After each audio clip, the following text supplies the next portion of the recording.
필대 고민 시리즈 중독, 자살, 오늘 세 번째 분노. 음.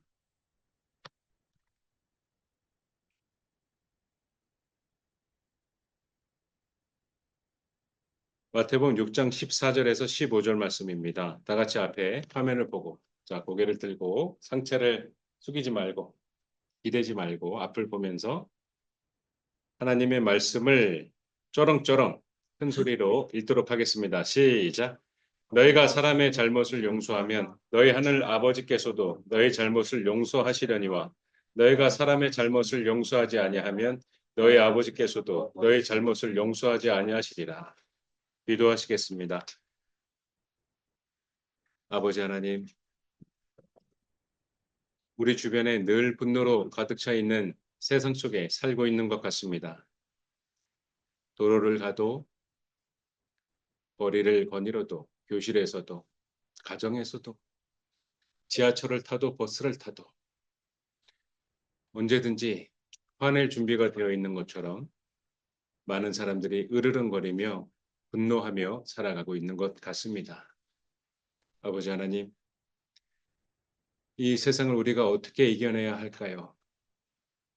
나를 힘들게 하는 모든 사건들이 발생되고 해결되지 않는 일들이 우리 주변에 많이 있는 것 같습니다.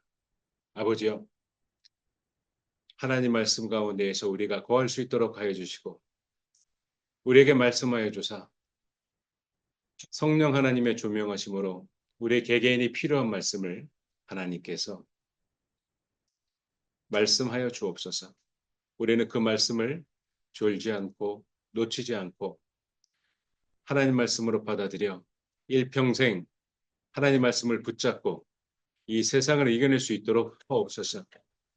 모든 분노되는 상황 가운데에서 이겨내고 승리할 수 있도록 우리에게 허락하여 주옵소서. 우리에게 말씀하시는 예수님의 이름으로 기도드렸습니다. 아멘. 잠시 눈을 감고 생각을 한번 해봅니다. 우리의 상상을 해보겠습니다.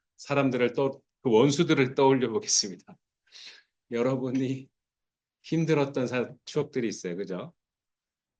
너무나 괴로웠어요. 그 사람의 목소리만 들어도 막 힘들어요. 왜 그렇게 할까? 그 사람은 왜 그렇게 말할까? 내가 이해할 수 없는 그 사람을 나를 힘들게 하는 사람, 심지어 나를 가해했던 그 사람, 폭력으로 그리고 말로 가해했던 이 사람들을 떠올려 봅니다. 내가 생각했을 때 화가 치밀어 오르는 그 사람들이 누구예요? 누군가요? 그 사람과 나는 무슨 관계인가요? 내가 그 사람을 어떻게 할 건가요? 여러분들은 그 사람에 대해서 어떤 계획을 계획하고 계셨나요? 오늘 그런 분들을 위해서 준비했습니다. 분노. 자, 눈을 떠봅니다.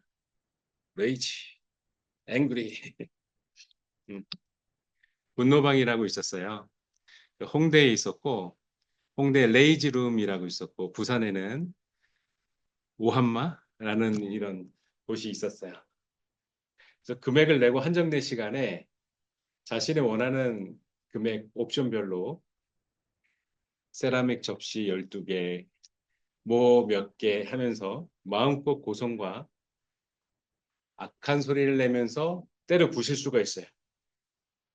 박살이 나면서 자신의 스트레스와 해당되는 그 사람을 상상하며 마음껏 부시는 분노방이라고 있었어요.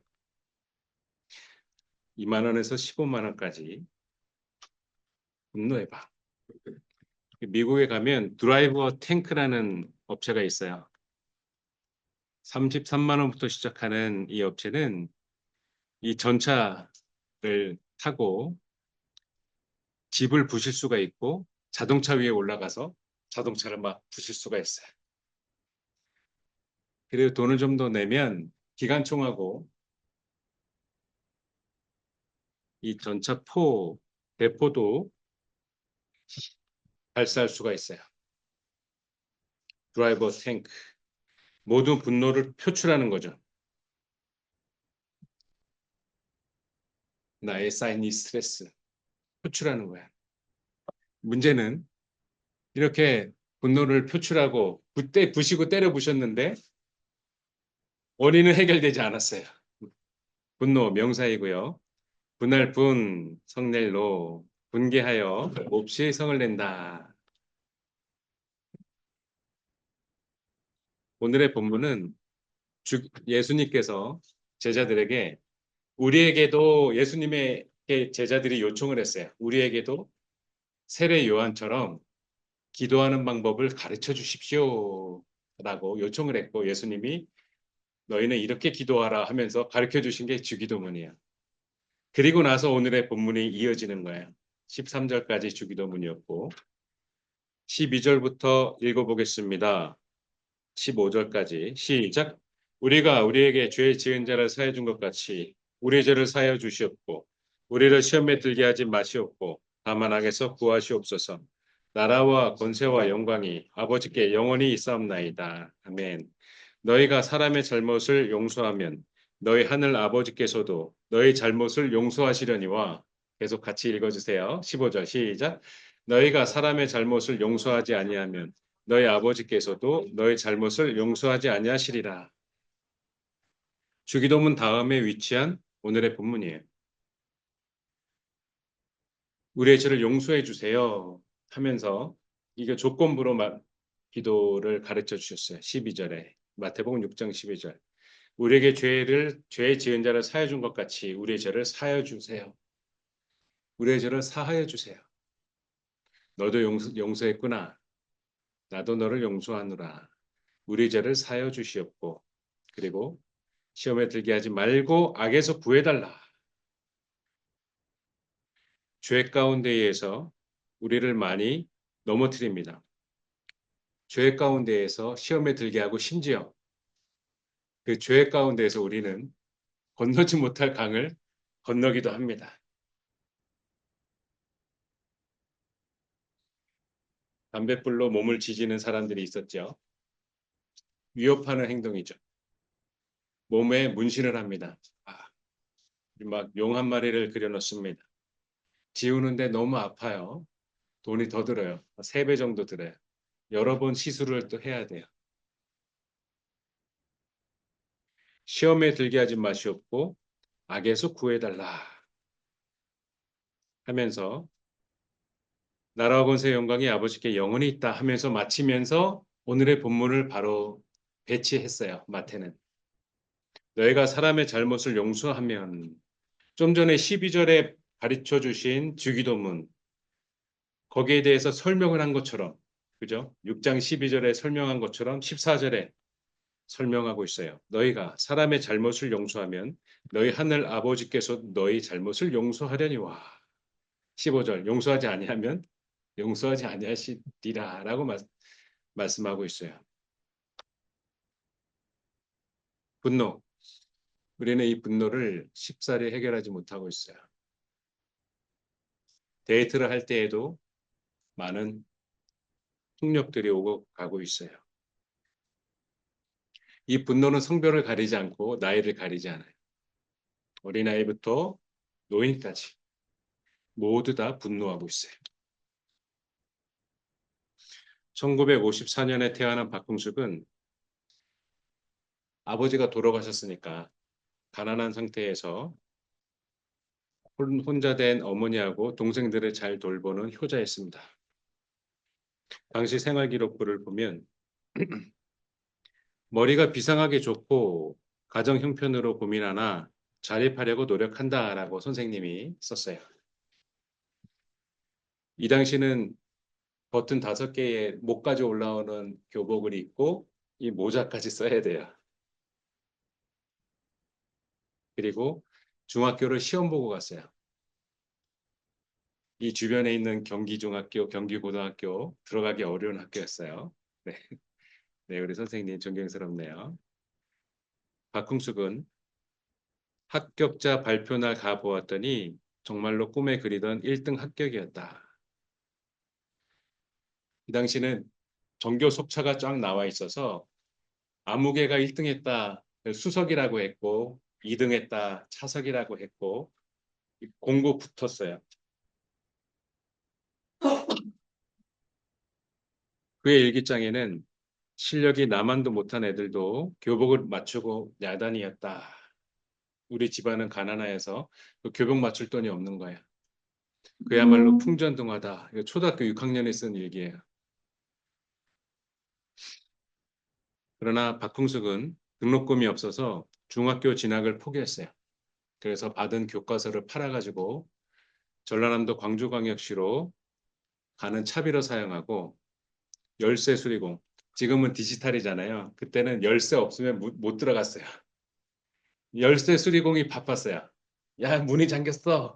그럼 열쇠 잊어버렸어. 그러면 온 가족이 집에 못 들어갔어요. 그 열쇠 수리공 일을 시작했고 이 당시 집을 구할 수가 없어서 산에다 그냥 살았어요. 1911년도에, 71년도에 허가받지 않은 그냥 한자촌을 지어서 무등산 계곡 입구에서 35분을 걸어 올라가야 되는 덕산골에다가 사람들이 살고 있었어요.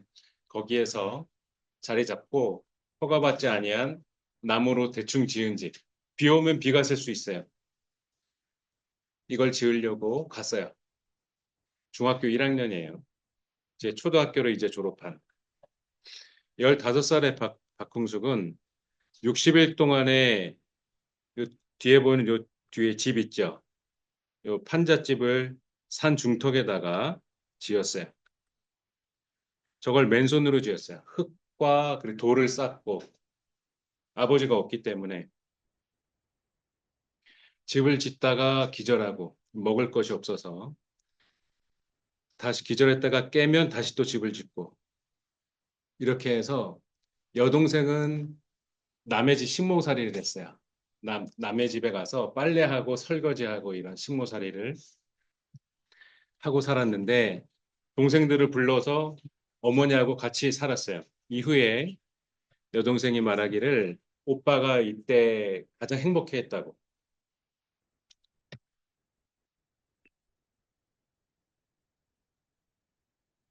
옆집에 그 이웃 주민이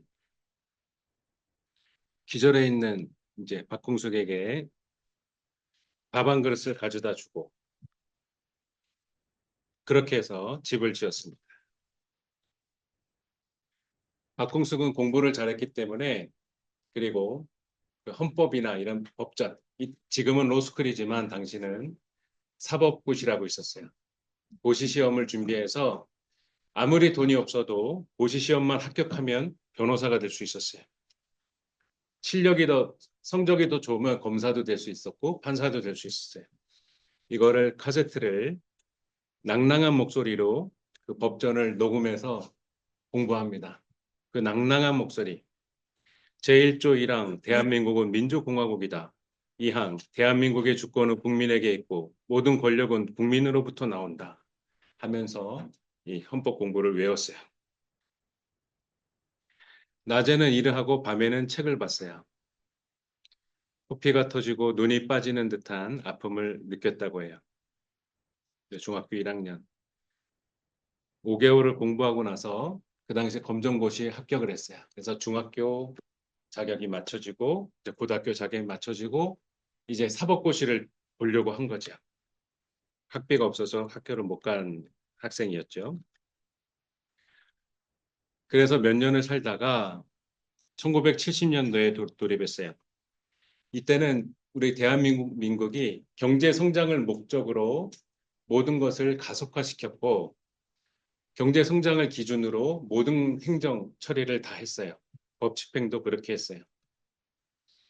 이때 그 박정희 대통령께서 전라남도 광주에 방문할 일이 있었나 봐, 일정이. 그러다 보니 광주광역시장은 야, 구청장들 다 일로 와봐 해서 주변에 있는 이 무허가 집들 그리고 이런 것들 다 없애. 이러한 특명이 떨어졌고 왜냐하면 박정희 대통령이 헬기 타고 가다가 밑에 내려다 보면 야 저거 뭐냐 물어보면 이제 거기는 이제 개 박살이 나는 거야. 그러던 때였어요. 보기 안 좋고 흉물스러운 그러한 무허가촌을 철거하는 지시가 떨어졌어요. 첫 번째 고지, 두 번째 고지, 그리고 세 번째 그런 행정, 우편 고지가 지나간 후 이제 강제 집행날이 다가왔어요. 77년 4월 20일.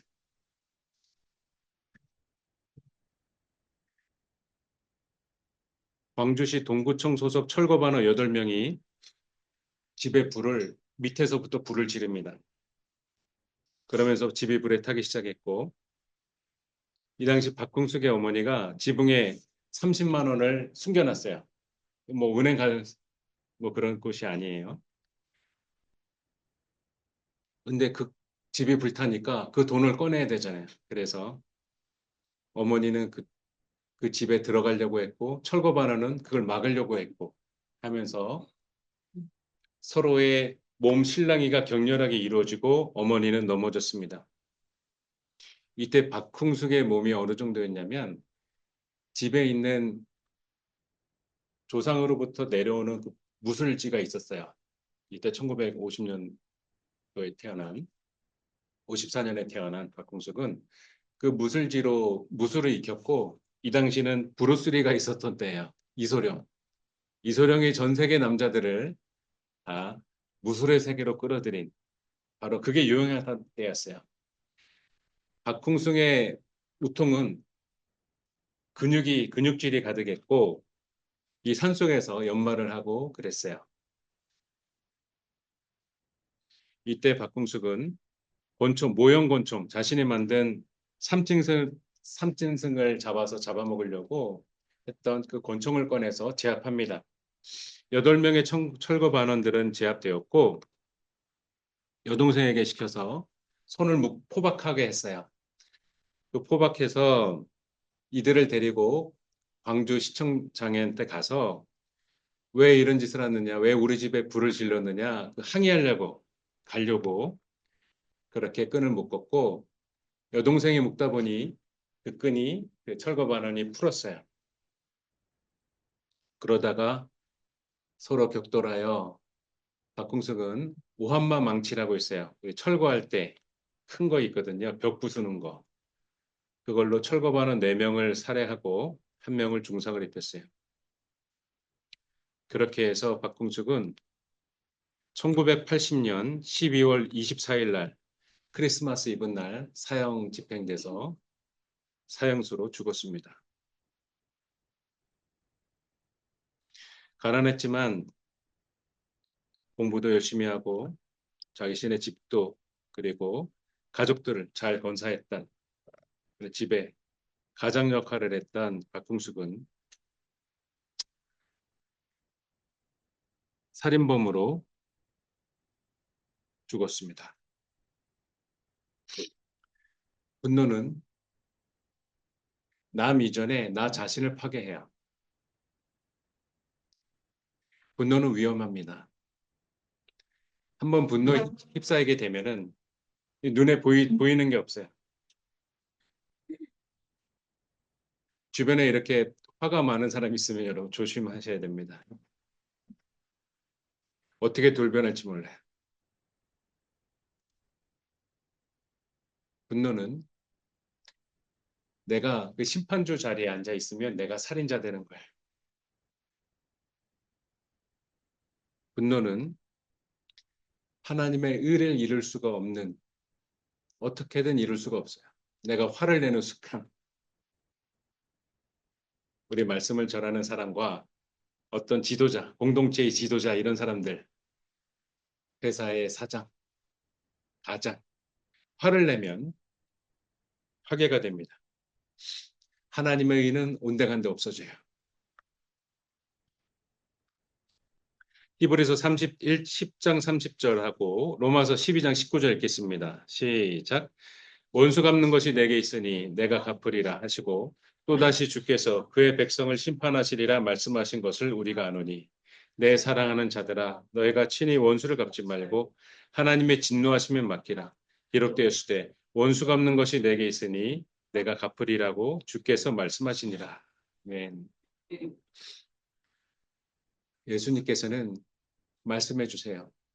원수 갚는 것은 내게 있다. 사람 사는 것이 고대 시대 때 삶이나 지금 2024년 지금의 삶이나 비슷해요. 이런 일로 기쁘고 저러한 일로 화가 나고 비슷해요. 해 아래 새로운 것이 없어요. 내가 어떠한 새로운 방법으로 복수를 하겠다는 것은 시도조차 하지 마세요.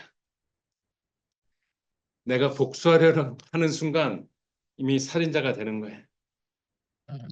지금도 도로에서는 사방이 빵빵거립니다. 욕을 막 합니다. 오토바이 타시는 우리 형님들이 욕을 하면서 막 지나가죠. 자기를 브레이크 밟게 했다는 거예요. 그걸 들은 사람은 또 쫓아가요. 쿵 쫓아가요. 죽이겠다는 거예요. 내가 살인자가 됩니다. 하나님의 형상인 나는 온데간데 없고 피해가 돼요. 분노에 휩싸여서 악한 말과 악한 행동을 하게 돼요. 그러면 좀 전까지 내가 피해자였잖아요. 그죠? 피해를 내가 당했잖아요. 내가 화를 내는 순간 내가 가해자가 되는 거예요. 그러면 뭐가 되는지 알아요? 쌍방이 되는 거예요. 쌍방.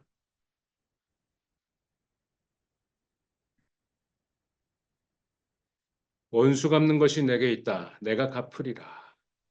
그리고 주께서 그의 백성을 심판하리라 말씀하신 것을 우리가 안다. 바울은 얘기합니다. 하나님의 진노하심에 맡겨라. 기록되었다. 원수 갚는 것이 내게 있다. 내가 갚으리라.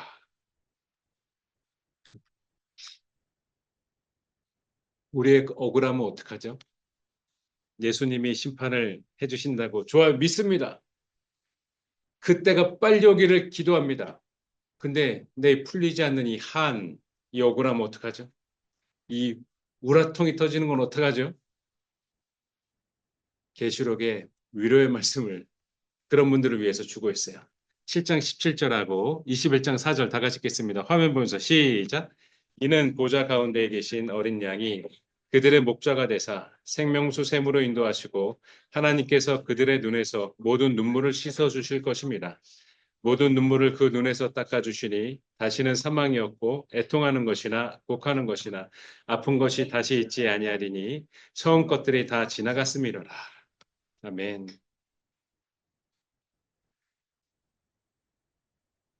우리의 눈물을 닦아 주실 분은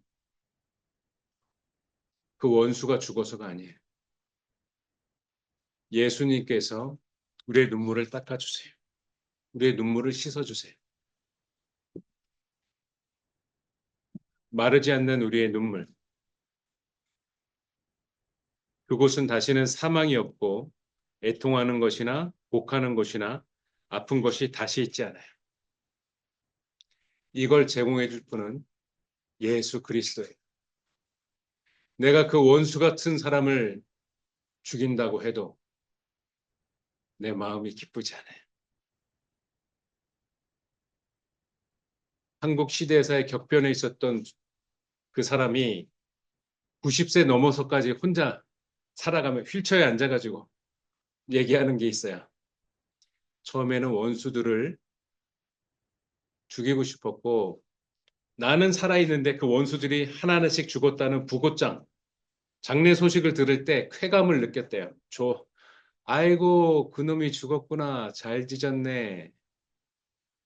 그리고서 자기는 90세가 넘어서 혼자 살아있어요. 그 마음이 지나서 이제 미워하는 마음도 없대요. 이제. 우리의 미움의 한계가 그 정도예요. 우리의 분노의 한계가 그 정도예요. 내가 화나서 그 사람을 찢어 죽이면 그 가족들은 고통의 눈물을 또 흘리는 거예요. 그 자식은 부모 없는 자식이 또 되는 거예요. 원수는 원수를 낳고